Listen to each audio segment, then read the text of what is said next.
Hello everyone, আসসালামু আলাইকুম। Hope you all are doing well. চলে আসলাম নতুন আরেকটি শপিং ব্লগ নিয়ে। আশা করছি আপনারা সবাই ভালো আছেন। আলহামদুলিল্লাহ আমিও ভালো আছি। সো আজকে ভিডিওটা শুরু করা যাক। Let's start the video.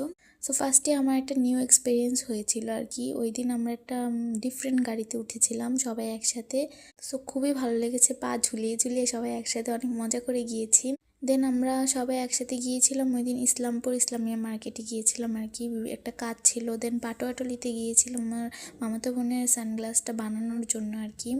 So আমরা ওখানে বেশ কয়েকটা দোকানে ঘোরাঘুরির পরে একটা দোকানে ফ্রেম পছন্দ হলো। দেন আমরা চশমাটা মেক করতে দিয়েছিলাম। কিছুক্ষণ ওয়েট করার পরে আমাদের চশমাটা হয়ে গিয়েছে। আর আমার মামাতো বোনের চশমার ফ্রেমটা প্রায় একই রকম কালারটা আর কি। দেখতে পাচ্ছেন ও এটা সিলেক্ট করেছে। দেন আমরা সবাই বের হয়ে গেলাম, চশমা মেক করা হয়ে গিয়েছে। ওই দিন অনেক বেশি মজা হয়েছে। দেন আমরা সবাই একসাথে ছোটো ফুচকা খেয়েছি। আমার মামাতো বোনের ছোটো ফুচকা অনেক বেশি পছন্দ। দেন ঘোরাফেরা করার পরে আম্মু একটা ব্যাগ কিনলো, কারণ অনেক শপিং করা হয়ে গেছে। এগুলো কীভাবে আনা হবে, লাগেজ আর হচ্ছিল না। তো এই ছিল ছোট্ট একটা ভিডিও। আশা করছি সবাই ভালো